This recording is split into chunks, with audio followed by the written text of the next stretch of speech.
Hello, I'm Guido and you're listening to Bloc Party, a show about the fight for the soul of the Democratic Party and the blocs in Congress, fighting over what Biden is gonna do in his first 100 days. My name is Guido. I work to elect Justice Democrats to Congress and co-host this show. Today, starting off 2021 like we ended 2020 with an episode of Group Chat with the Bloc Party team. They're back. Waleed, Amira, welcome back. Happy New Year. How are you doing? How are you feeling? What's up? Hello. We have returned. Happy New Year. You know, I take a break from the show for the first 2 weeks of 2021, and in that time, the president incites a coup that kills a police officer and threatens lawmakers' lives. The day before that, Democrats won Senate seats in Georgia and thus won back unified control of Congress. And now, as we come back, we've just heard an inaugural speech from incoming President Joe Biden, and we're gonna ask whether his words spoke truthfully to the challenges we face ahead. What does the speech reveal or confirm about Biden's approach to governance? But we're not just gonna talk words. As we're recording, Biden is laying out his day one agenda, executive orders he's signing today, Wednesday, January 6th. We'll talk about what we know so far in terms of his day one priorities, and I'll ask you if you see any glimmers of hope for Democrats to implement their agenda in 2021. But first, if this is anyone's first time at Bloc Party, let me introduce our group chat regulars. Waleed Shahid is the communications director at Justice Democrats. Waleed, how has 2021 been so far? Well, there are lots of new things going on. One, I discovered my mom knows boomer resistance memes, and I received a meme from her of a dog taking a shit on the Confederate flag during the insurrection, which really livened my spirits up during that day, because I was like, Mom, you go, Mom. I didn't even know you knew about these memes, and I didn't even know, that this was something you were that passionate about. Shitting on a Confederate flag. Should we just wrap it up? Is that it? That's the episode. That's all we got to say. Amira, what do you think? Back with us, Amira, the political director of Justice Democrats. Happy New Year, Amira. How are you doing so far in 2021? It's been rough, dude. If we had done a podcast like the first 2 weeks, it would have been bleak. I was like, wow, this is not good. But today I'm feeling some joy. Not going to lie. Today I feel a little bit of what do you call it? Je ne sais quoi. Oh, hope. Yes, that is the word. And I'm not going to make it a habit to, congratulate a fish for swimming. But today I will. Today I will be like, look at the normal president. Look at them. Look at him being presidential. Look at Vice President Kamala Harris looking like a badass in some amazing outfits. Like the outfits, the fashion, the poet, Amanda. It gave me life. I'm not going to lie. Amira's feeling good. She's feeling hopeful that we have a normal president, but it didn't feel like a normal inauguration to me. The incoming president is just giving the opening for the main event, which is the poet. I hadn't seen that before. That was correct. She was the main event. Let me introduce Amanda Gorman, our nation's first ever National Poet Laureate. We've learned that quiet isn't always peace, and the norms and notions of what just isn't always just is. And yet the dawn is ours before we knew it. Somehow we do it. Somehow we've weathered and witnessed a nation that isn't broken, but simply unfinished. She was everything. JusticeDemocrats.com/nominate. If someone wants to nominate her to run for Congress, let's do it. Oh. Listen, she said in an interview 2036, she running for president. Girl, come, hit us up. Find somebody to nominate you. You could start. We're going to file that one away for when the story comes back. Amanda Gorman, 2022. But let's start with the speech. I know you both watched it. I'm interested to know if you think Joe Biden lived up to the hype. I caught a glimpse of CBS News. Representative Cedric Richmond gave this prediction about what Joe Biden would do. I think you're going to hear a honest assessment of where we are as a country. Amira, Waleed, did we get it? Did you get an honest assessment of where we're at as a country? I'll start with glass half full, which is that Biden mentions in his speech that there's a rise of political extremism, white supremacy, domestic terrorism in our country that we must confront and that we will defeat. A cry for racial justice, some 400 years in the making, moves us. The dream of justice for all will be deferred no longer. A rise of political extremism, white supremacy, domestic terrorism that we must confront and we will defeat. He mentions in his speech that our history has been a constant struggle between the American ideal, that we are all created equal, and the harsh, ugly reality that racism, nativism, fear, demonization have long torn us apart.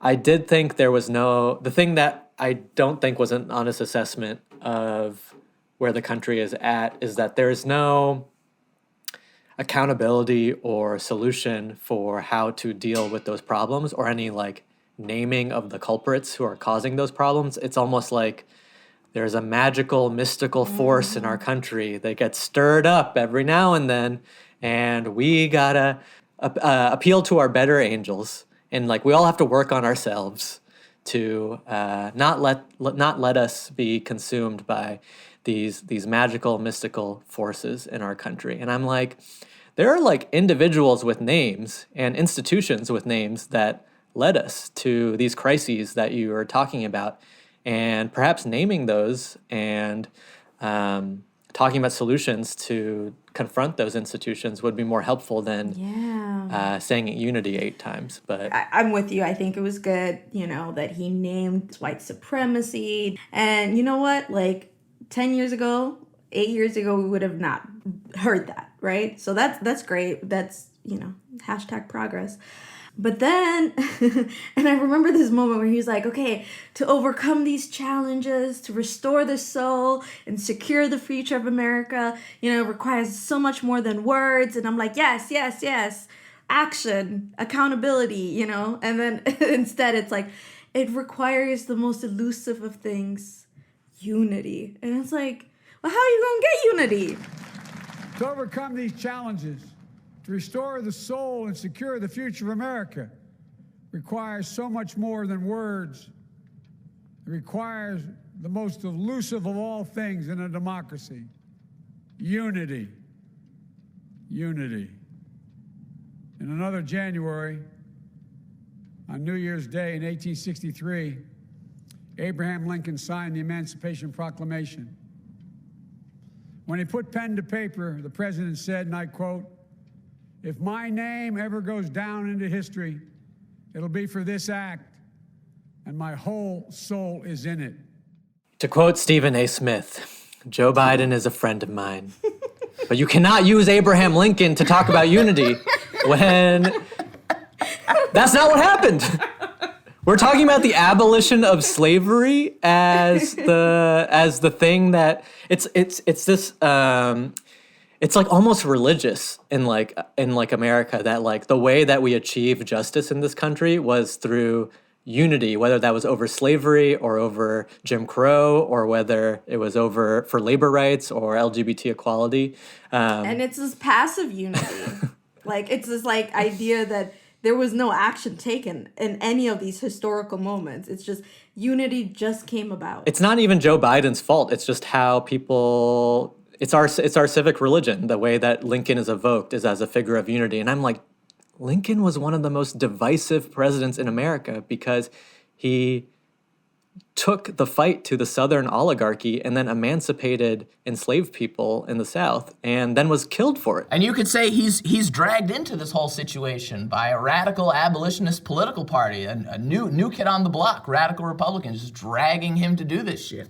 And then he gets, as you said, killed for it. Yeah, and the idea that the way that we overcame Jim Crow was also through unity, or overcame any of the struggles that Biden names is through unity, is not accurate. And that's why I'm like, it's not even Joe Biden's fault. There's just a silence about what happened to literally the people we're invoking.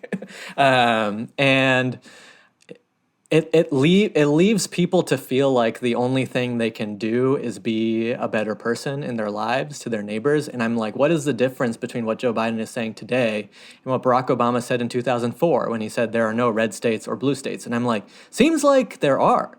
And maybe in those people, a lot of those elected officials in those red states really don't believe that you are the president of the United States. And even Lincoln in his own second inaugural address is very different than this tone that Biden is striking. Says, while the inaugural address was being delivered from this place 4 years ago, devoted altogether to saving the Union without war, insurgent agents were in this city seeking to destroy it without war, seeking to dissolve the Union and divide effects by negotiation.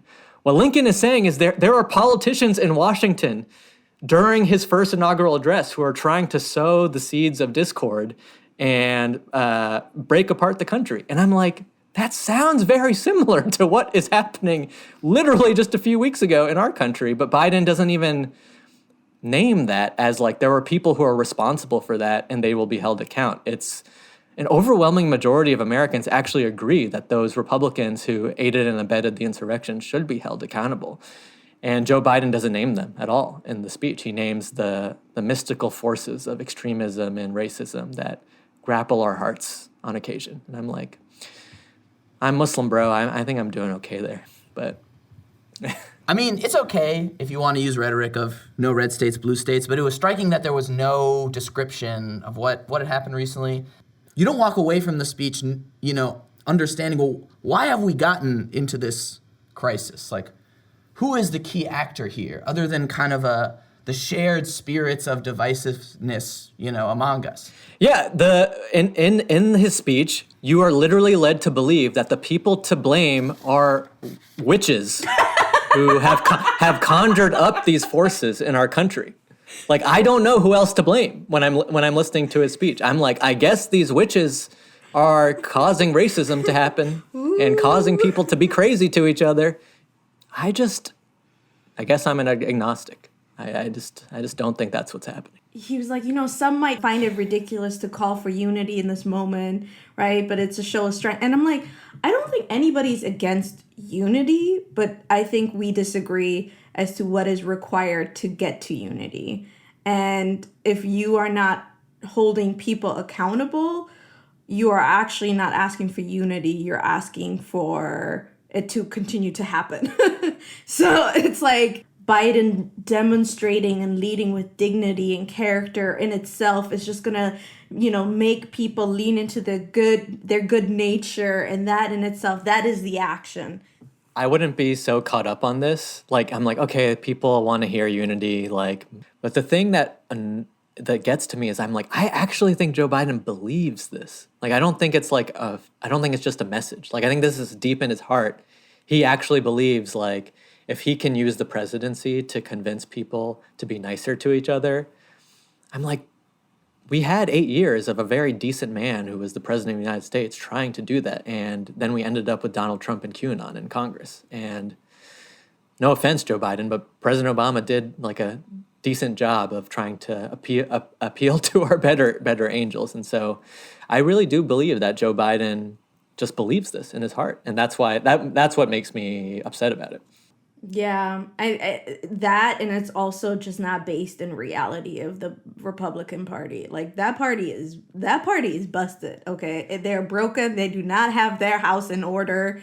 You know what I mean? Like, I think he's living in like 30 years ago. Like, there needs to be a recognition that this party was responsible. It wasn't just Trump. That like Hawley, Cruz, a lot of people see the incentives for continuing down this road. And without accountability and actually making it seem like there will be real consequences to their political careers and that this is unacceptable, why wouldn't they continue to do this? Fundamentally understanding the Republican Party of today and what you're facing, that's what makes me terrified about like this presidency and how Democrats are going to move forward. It's like you have to accept who the Republican Party is in its present form, and act accordingly, But just to try to understand maybe like what the argument for Joe Biden would be, it's like, I think he's looking at the Capitol at Trump inciting a riot that kills a police officer and threatens the lives of lawmakers. And it's extraordinary. It feels unprecedented. But there's a way to interpret that as a flare-up, an outlier. You know, the worst symptom, the boil popping at the end of the Trump years. And I think, and that Hawley and Cruz are sort of part of this bad period that we're sweeping away. And I think you're saying, I don't even have to argue with you about what's in Josh Hawley's heart. I'm talking about the structures that the Republican Party is dealing with, the incentives that these institutions are giving them that are not going to change. I mean, okay, once upon a time, I went to go study to become a really good bureaucrat. One of the books that we studied was this 1980s public administration and ethics book. And I like that has been on my mind lately, and it has always been on my mind throughout the Trump presidency, but especially in this moment. And this is the ethical rules that public servants should follow. This is like your training as a public servant. Well, this is my very expensive degree that I am in student debt for, and cancel student debt executive order day one. Hello, let's go. Cancel Amira's debt. Okay. But the point I'm trying to make is public servants have to govern with an obligation to all of society, obligation to the Constitution, the law, nation, country, democracy, bureaucratic norms, professionalism, obligation to self, obligation to humanity or the world, and then also religion and God, right? So you have these 12 obligations that you uphold in some form or manner. Sometimes they're in conflict with each other, but what we do know is that the Trump administration broke all of these except obligation to self, right? Like the only thing, and Trump, Hawley, Cruz, and all of these House Republicans that went along with this, big lie that the election was stolen, like they have broken all of these important ethical standards and obligations.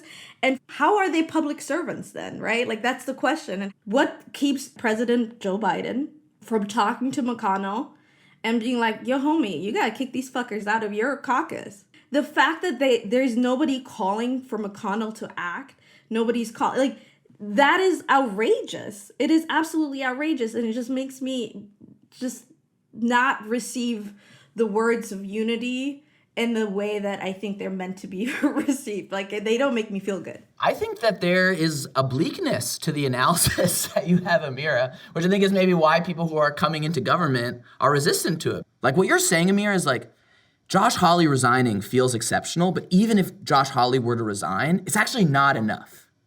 There's a whole party system and there's a whole set of institutions that are like creating Josh Hawleys.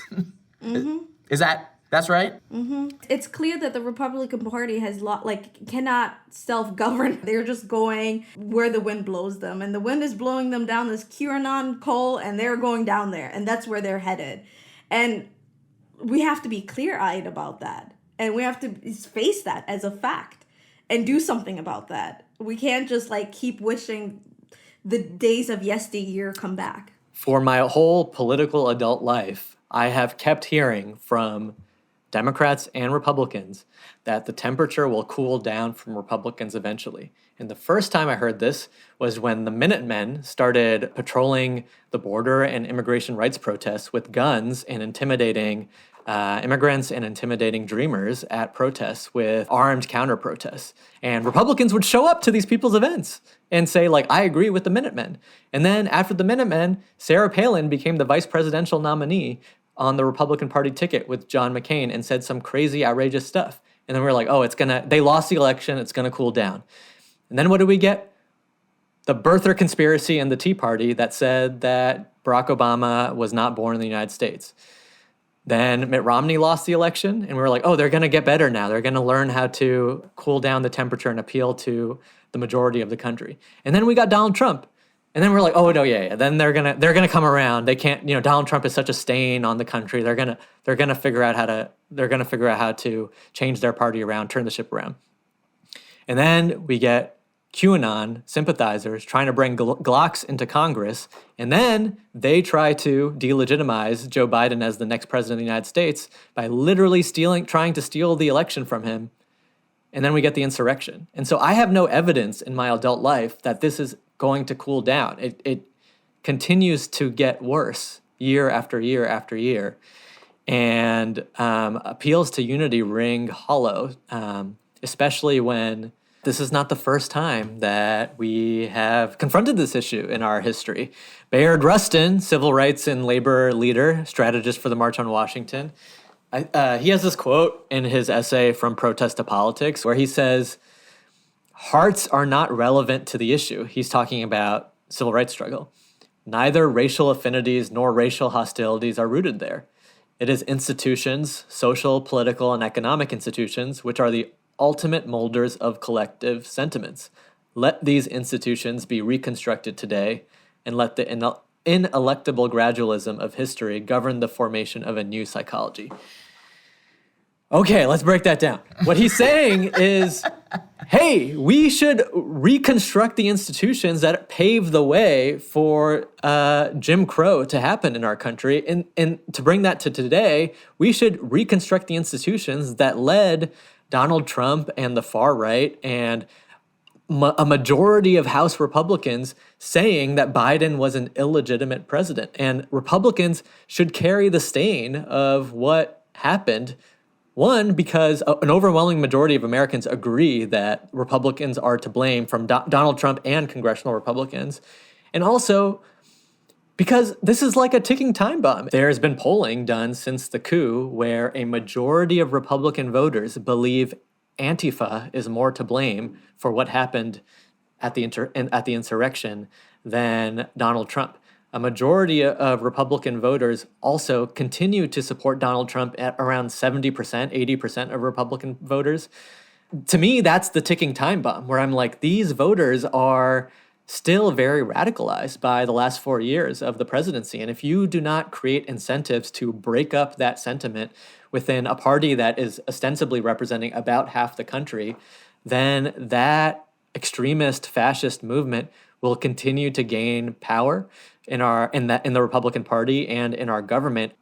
Despite representing a numerical minority in our country, Republicans can contend for power at the national level because of institutional advantages they have in our House, Senate, Electoral College. In the House, in particular, we basically, the way we design our districts is that you have urban districts and rural districts. In urban districts, Democrats are always going to win. In rural districts, Republicans are always going to win.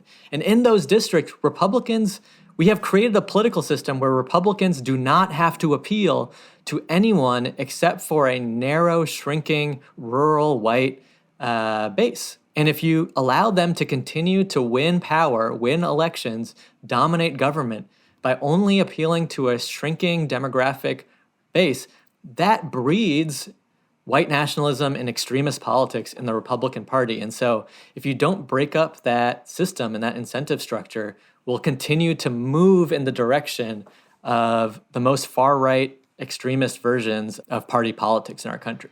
I'm not saying, I don't feel like Biden should get on stage and be like, here's why single-member districts in the House and the math of the Senate is entrenching minority rule. It's fine if you still want to say, we're more united than we're divided as a message to the people. But in the past, in history, when the nation has been immensely in crisis and it feels like the administration, that was governing through a crisis has failed, I think the presidents that we remember, FDR, Reagan, in their inaugural speech, they give a take on why we've gotten to this crisis that is more specific. And they are hoping that they're going to use their inaugural speech as part of a real turning point in the nation's politics and in the economy, right? Like in FDR's inaugural speech that comes after the failure of Hoover to deal with the Great Depression, not so dissimilar from what we're dealing with now in terms of an economic crisis and a one-term GOP president who fails to deal with the crisis.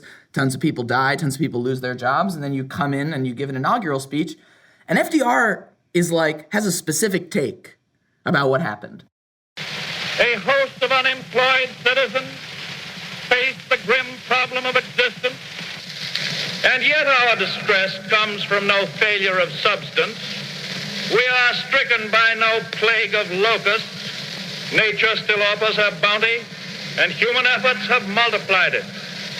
Plenty is at our doorstep, but but a generous use of it languishes in the very sight of the supply. Primarily, this is because the rulers of the exchange of mankind's goods have failed through their own stubbornness and their own incompetence. Yes, the money changers have fled from their high seats in the temple of our civilization. We may now restore that temple to the ancient truth. FDR's like, scarcity doesn't come from nowhere. The Depression doesn't come from nowhere. The financiers failed. Was the New Deal won in that moment? No, but he is attempting to frame politics and set the terms of the debate and set the terms for the New Deal. I'm not saying it's perfect. I'm not saying it's flawless, but it does achieve a turning point away from Gilded Age conservative economics.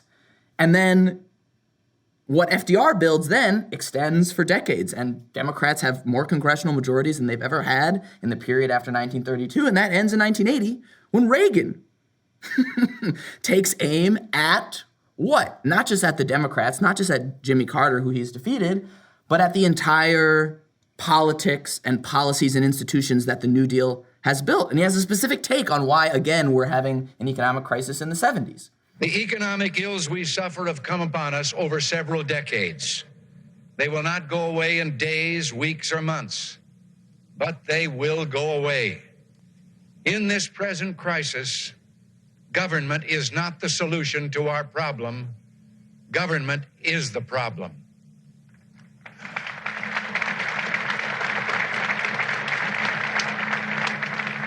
From time to time, we've been tempted to believe that society has become too complex to be managed by self-rule, that government by an elite group is superior to government for, by, and of the people.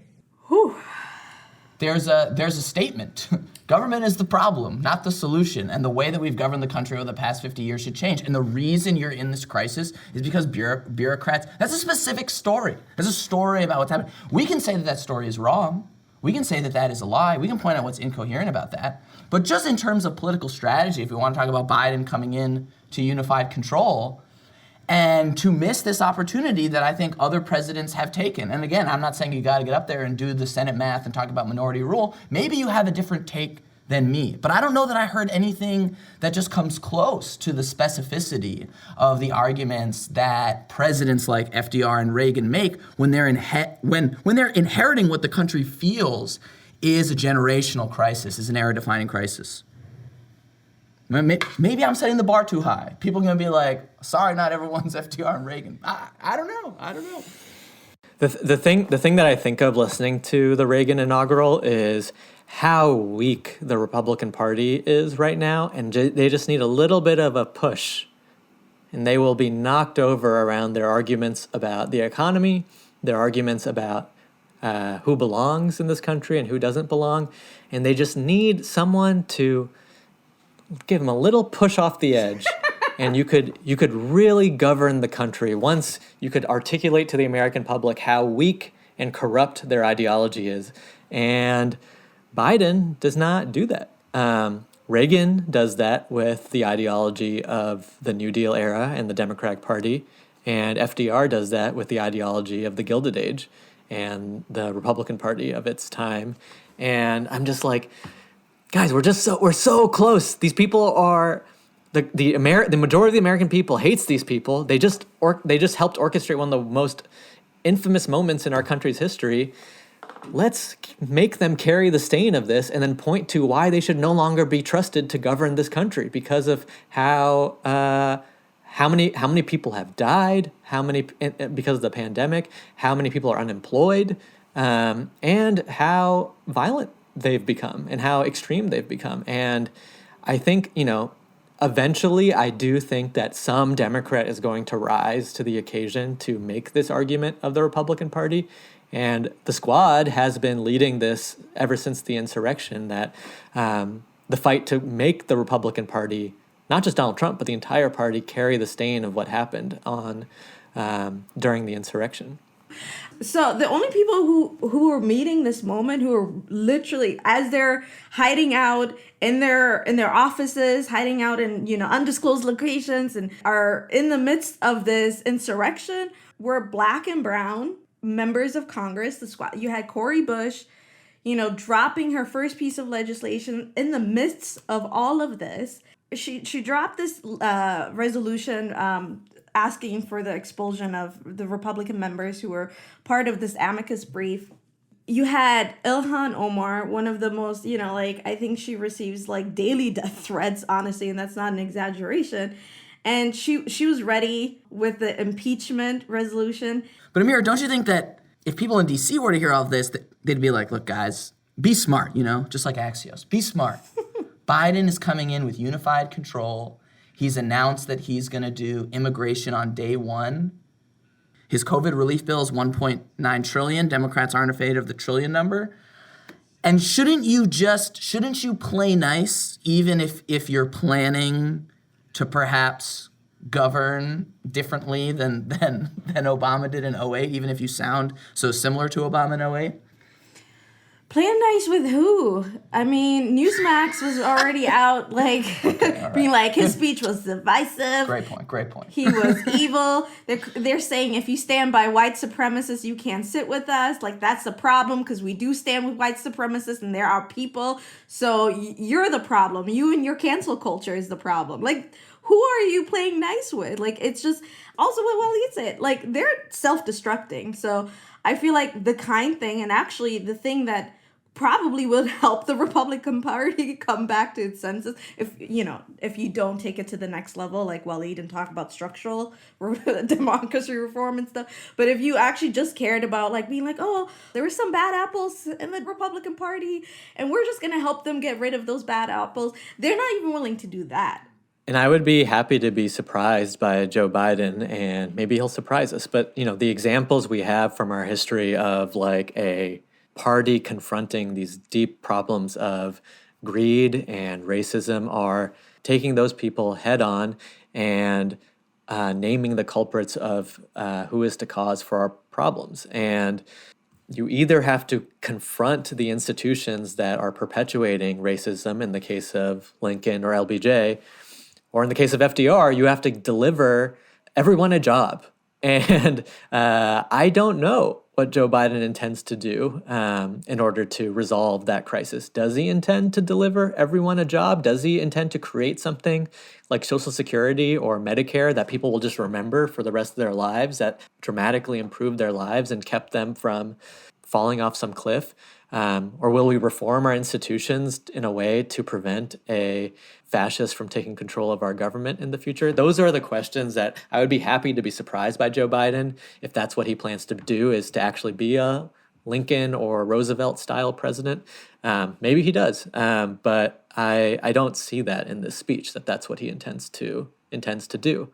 There were other choices made by the same kinds of presidents that he often compares himself to, that he himself does not make. We do know more day by day, what his priorities are, what's being prioritized first. We heard it again in the speech.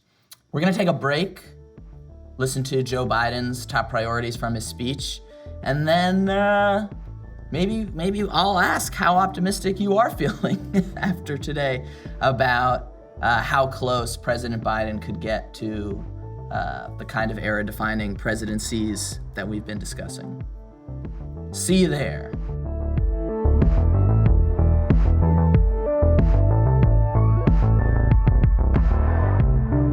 Uniting to fight the foes we face: anger, resentment and hatred, extremism, lawlessness, violence, disease, joblessness, and hopelessness. With unity, we can do great things, important things. We can right wrongs. We can put people to work in good jobs. We can teach our children in safe schools. We can overcome the deadly virus. We can reward work and rebuild the middle class and make healthcare secure for all. We can deliver racial justice, and we can make America once again the leading force for good in the world.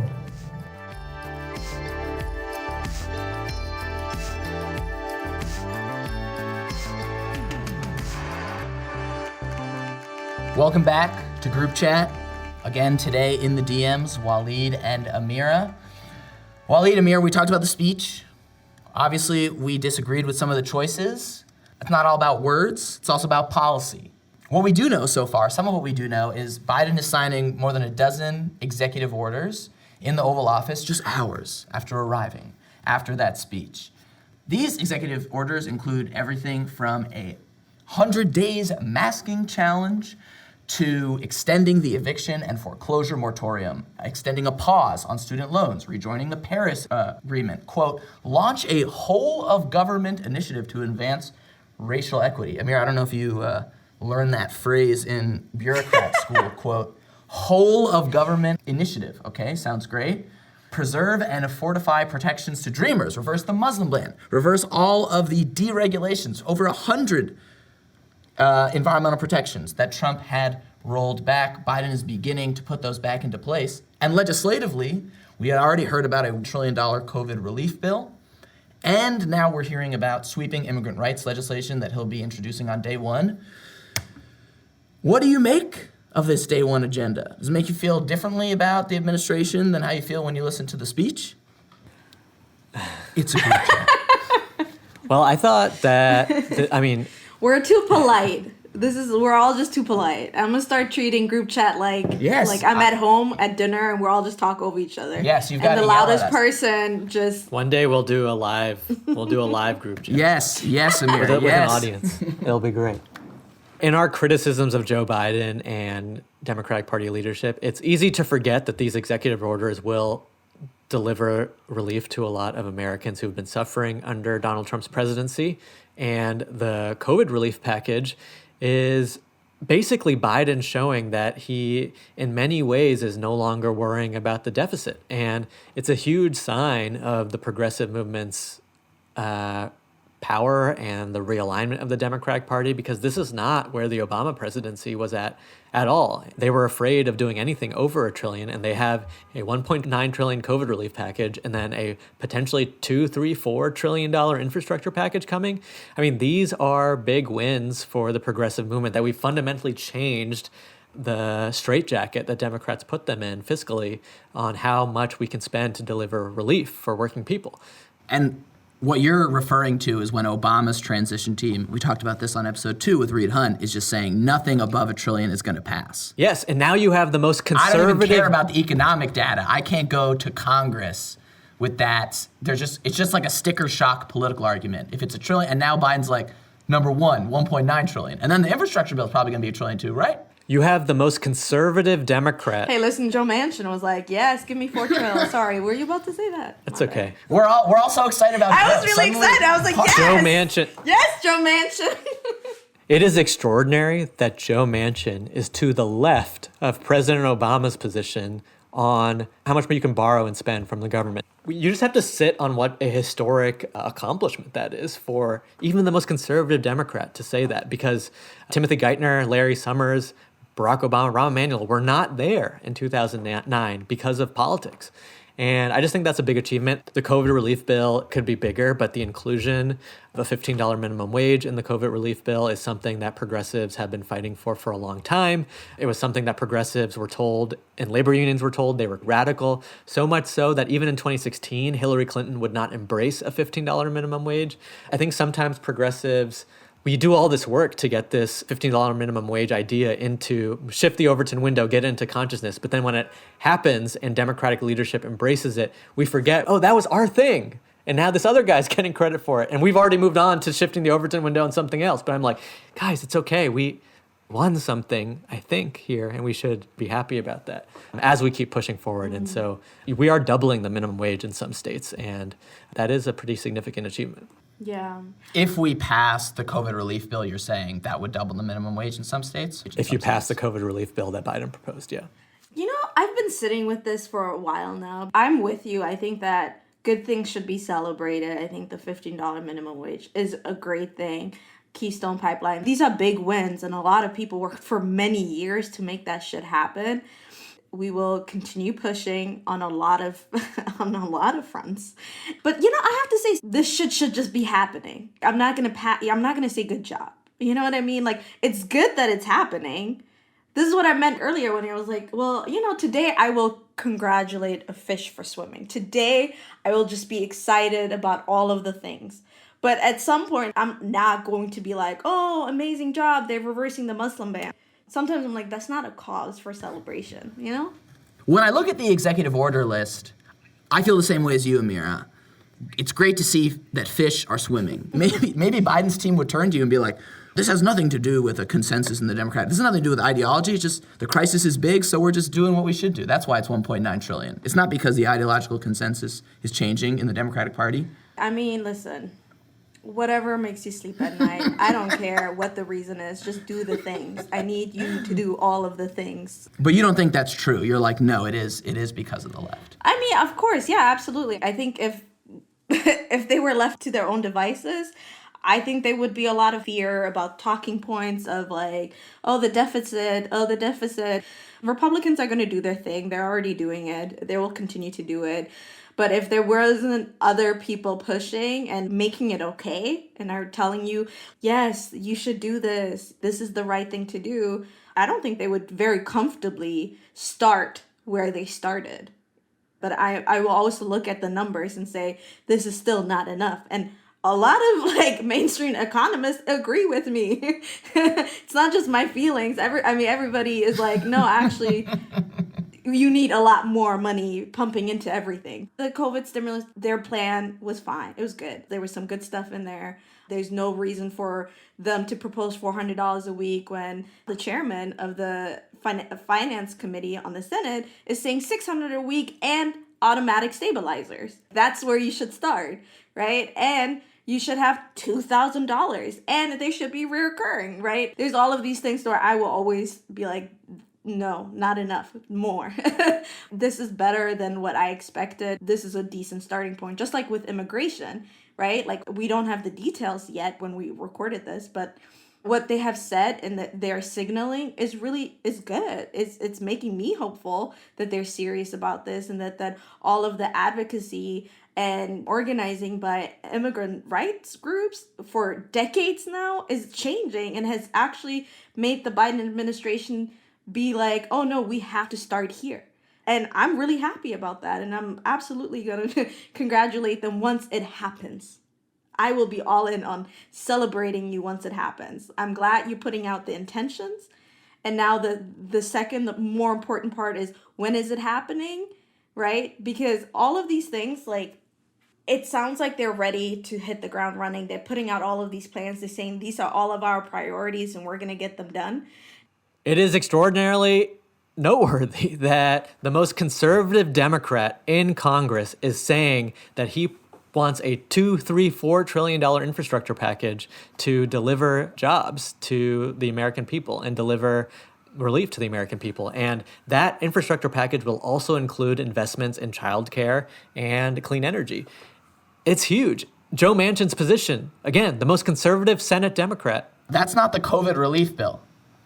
Waleed, just to be clear, that's not the COVID relief No, bill. the COVID relief bill is, I believe, $1.9 trillion. This is another potentially $4 trillion on top of that. The Biden administration is going to introduce this in the coming weeks, probably in February. So this is like another $1 trillion. They want to do another $1 trillion package after the and bill. Biden himself proposed a $1 trillion infrastructure package during the campaign, and Manchin is upping him to potentially $4 trillion. And Joe Manchin has a more progressive position on this than Barack Obama and his economic advisors had in 2009, which is a significant development in the Democratic Party, considering that they were not willing to spend $1 trillion in 2009. And, I'm not saying there's not going to be battles with Joe Manchin on this issue. He could be talking out of his ass. And there will be battles over how much of a down payment we're going to make on moving our country to 100% clean energy in this infrastructure package. We do need a World War II scale investment and transition to clean energy.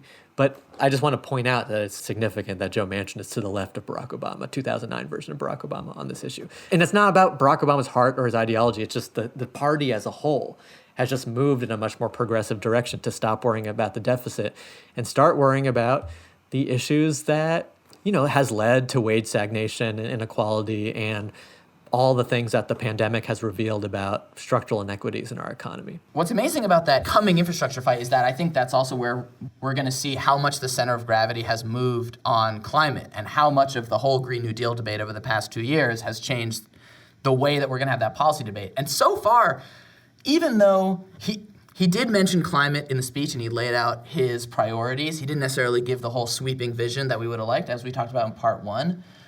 But then you see the politics inside the Democratic Party that Biden is going to lead now.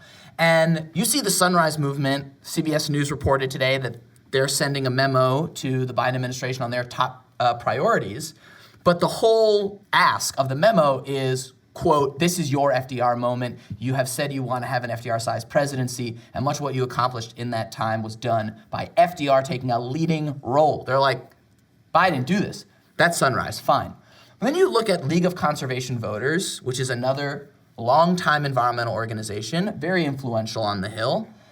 And you look at their priorities for the Biden-Harris administration, and they've got a lot of the executive orders that he's also doing. But then the first ask for their first 100 days from League of Conservation Voters is, quote, launch an ambitious all of government. There's that phrase again, whole of government, all of government.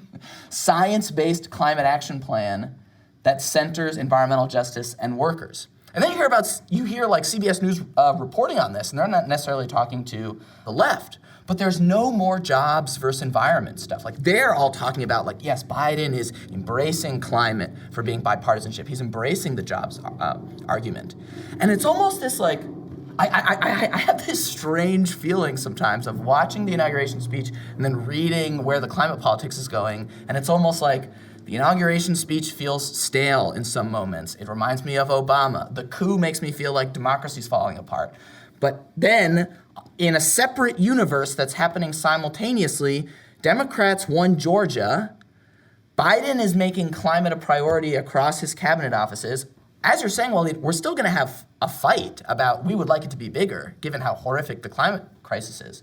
But the terms of the debate that we're starting with is like the whole climate movement as a whole saying, yep, all of government's a government-led economic transformation, LCV to Sunrise. And I have some news for Amira that's breaking right now.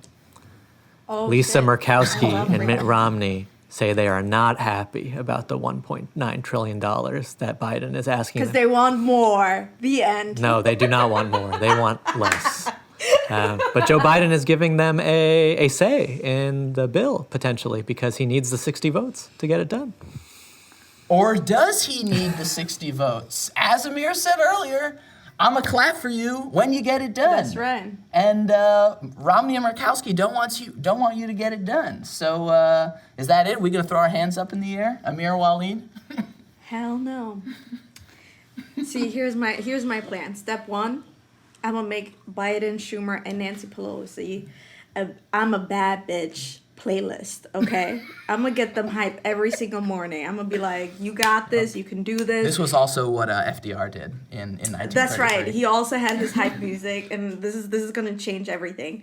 And then they will feel empowered, okay? They're gonna be like, I'm a bad bee. I can get rid of the fucking filibuster. Why? Because we can do that. And then you know what we can do? Make everybody's lives better. Because then we can pass all of this legislation we're proposing. The end. This is my solution. But okay, on a serious note, all of this stuff that they're proposing sounds great. It sounds okay. It sounds great, actually. It does make me feel good about where we're starting.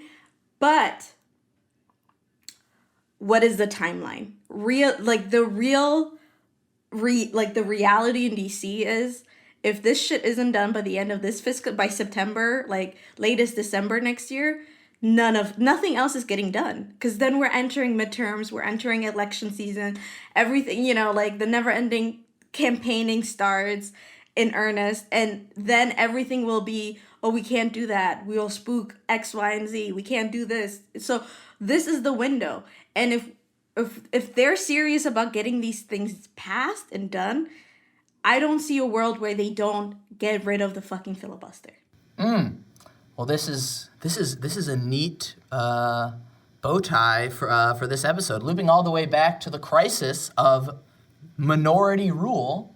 It sounds like what you're saying is in the first 100 days, you're going to have not just the Romneys and the Murkowskis, but the McConnells, and probably the Cruzes and the Hawleys, trying to destroy you. And you know that you represent a majority of the Americans. You know that this is a party that has won the popular vote in a presidential election once in the past 32 years. You know that you're dealing with an economy and a pandemic and a death toll that's caused by a president who got second place, but won through the Electoral College, and then has appointed 3 conservative Supreme Court justices. Like, the victories of anti-democratic institutions and the right wing clinging to them are all around you. And Amira's saying, you got 100 days to do it, and if you're going to let the filibuster stop you, what was all the point? They really do. I feel like they have 9 months to pass some major legislation before the 2022 midterms election cycle starts ticking. And even President Obama in his memoir says that he was advised to invite moderate Republicans like Chuck Grassley and Olympia Snowe to the White House to discuss the Affordable Care Act for months. These big television things where they would shake hands and have these like intellectual conversations about the role of government and all this stuff. And then in his memoir, Obama eventually says, so Chuck, what's it going to take for you to support this? And he's like, nothing. And I really don't want to see Joe Biden do that with Mitt Romney or Susan Collins, wasting my time. Give me a retrofitting job, please. I'm tired of doing comms. I just let me go help America in another way. I will go retrofit the public school in my neighborhood and move it toward 100% clean energy, and I will always vote Democrat from then on forward because I know that Joe Biden gave me that union job when I was 30 years old. And so I really do think that if they are able to deliver something on that scale, like those Midwestern voters who may have voted for Obama and then voted for Trump, some of those voters in the South and these swing states, this is something that they might remember for not just one election cycle, but for their whole lives. I was thinking about this earlier, is that besides how long it takes to pass legislation and, get it into law, like to implement all of these things and for it to be felt, the real difference is to be felt. You want to give yourself as much time as possible so people can feel the changes, the positive changes you've made in their lives. And to do that, you got to get this shit done quickly, right? Like, I'm like, time is the biggest, time is of the essence here. Everything has to be done urgently, for political reasons and also because, you care about people. I feel good. I feel optimistic about the climate, about climate politics, even though I'm scarred by the past decade of that. But I'm not so optimistic about the timing. I want to feel optimistic, but we thought we were going to go in with divided government, and then we won 2 Senate seats in Georgia. Is that going to happen again? I don't know. James Baldwin has this quote where he says, I can't be a pessimist because I'm alive. And I feel that way sometimes about Joe Biden, where I'm like, so people will ask me, are you optimistic or pessimistic? And I'm like, I have to be optimistic because I want to see people get good things in their lives and for us to save the planet and for people to feel like they can live a good life and be protected. And at the same time, the pessimist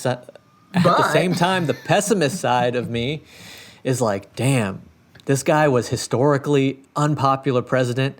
He oversaw hundreds of thousands of deaths, and then we lost votes in the House, and then we barely won Georgia by like 1 or 2 points.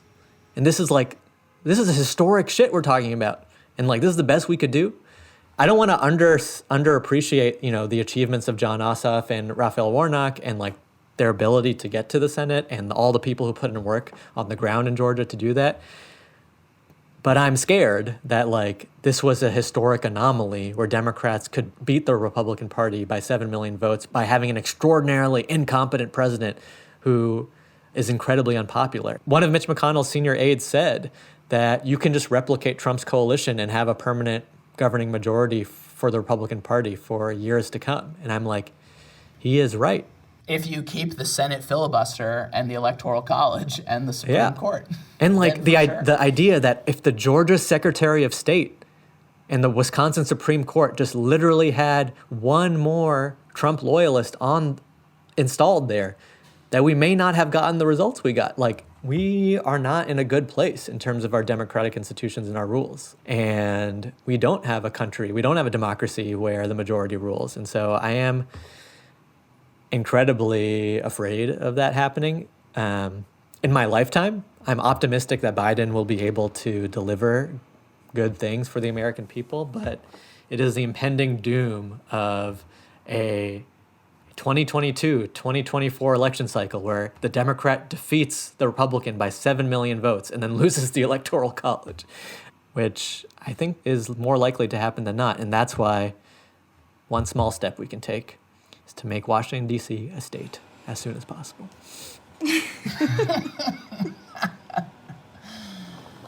So that Amira finally has 2 senators. Amira's voice does not matter. And she talks a lot on this podcast, but her voice does not matter in our electoral system. And that is fucked up. We made the podcast. Amira will be on this podcast until and DC has statehood.